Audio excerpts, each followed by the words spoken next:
This video was made possible by Wix. If you are ready to create a website, head over to wix.com/go/infographics to try out one of their premium plans right now. Today we're pitting the American soldier head-to-head versus the Russian soldier and looking at the different capabilities, training, and equipment that each brings to bear. With tensions starting to heat up between the two former Cold War superpower adversaries, what would a showdown between East and West actually look like from the average soldier's perspective, and who would fare best in a war that would surely be more catastrophic than both world wars put together? First though, let's take a look at the background and recent history of both nations' armed forces.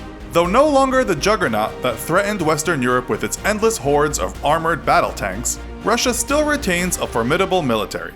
Unlike most nations on Earth, and perhaps with its rival America being the only other exception, Russian troops have faced ongoing combat action since the end of World War II, albeit at a much lower intensity than the United States. The largest conflict in modern times that Russia engaged in was the invasion of Afghanistan in December of 1979. Acting in support of a communist Afghan government, the Soviet Union soon found itself in a similar quagmire as the United States in its own invasion decades later. Ultimately a strategic failure, the Soviet Union finally pulled out of the country almost 10 years later in February of 1989.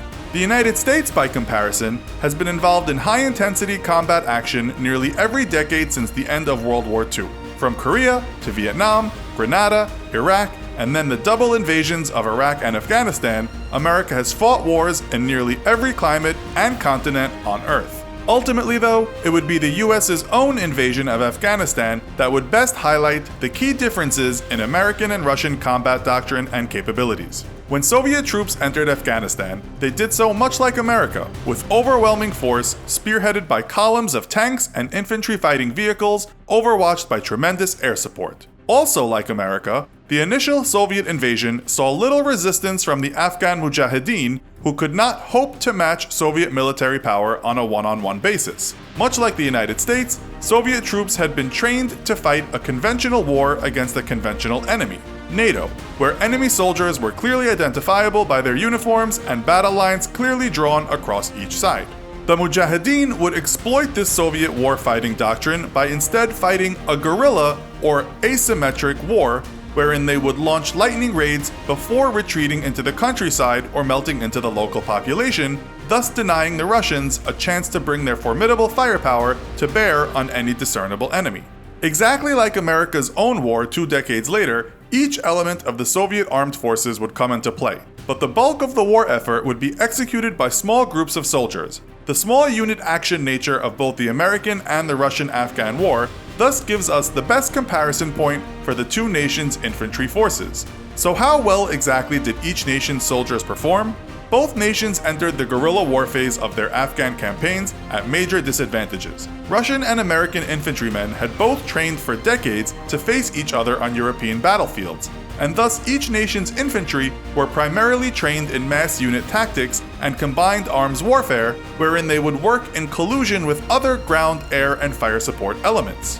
Trained to defeat columns of armored tanks and hordes of enemy infantry, the intimate door-to-door nature of both nations' Afghan war proved a steep learning curve. The very first and greatest weakness exploited by the Afghan Mujahideen was both nations' lack of training and experience in close quarters combat. During the Afghan-Soviet War, Russian infantrymen became notorious for their extremely poor performance once the enemy closed in to within 50 meters, once even breaking and retreating when a token force of Mujahideen surprised a superior Russian force by popping up from sewer tunnels within mere meters of their position. Just a few years into the war, Russia's performance in close quarters was so poor that troops were mostly kept in fortified garrisons and would rarely engage in routine security patrols. American troops would initially face the same challenges, with similar poor performance. While poor Russian performance was due to a variety of reasons, such as low morale, unwilling conscripts forced to fight, and varying quality of training, American troops instead became a casualty of their own superiority. With unmatched air and ground-based fire support, American infantry had become accustomed to hunkering down when engaged and calling in for overwhelming fire support to destroy the enemy, a luxury that Russian troops did not always enjoy. However, Faced with a door-to-door war and an enemy that struck from amidst the civilian population, the Americans were forced to forego their fire support advantages and would have to fight soldier to soldier like their Soviet counterparts had 2 decades prior. During the first 2 years of the war, this proved to be a very painful lesson. However, within the first 6 months of the invasion, American basic training and infantryman training programs had already begun to incorporate CQB, or Close Quarters Battle Training. Within years, the United States had completely revamped its training programs and began fielding an infantry force with great expertise in door-to-door urban combat.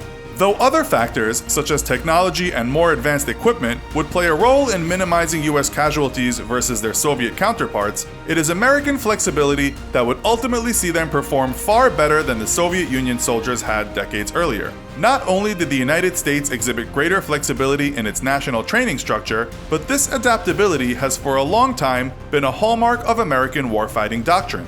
Unlike their Russian counterparts, who were trained to obey orders from very much a top-down command structure, US troops have for a long time been encouraged to act with a degree of autonomy, allowing small unit commanders with on-the-ground situational awareness to make command decisions that a Russian unit would need much higher authority for. This allows American troops to react much more quickly to the chaos of war, and though the US and Russia have thankfully never faced each other in combat, the difference between the two military doctrines was shockingly clear in the first American invasion of Iraq in 1990. Following a rigid, Russian-style top-down command structure, Iraqi forces, who at the time commanded one of the world's largest and most formidable militaries, were utterly decimated by a fast-acting American-led invasion that outpaced Iraqi military leadership's ability to relay orders in a timely manner to troops that needed them. But what about the capabilities of each nation's individual soldier? On a strictly one-on-one comparison, how does each nation's infantryman stack up against the other?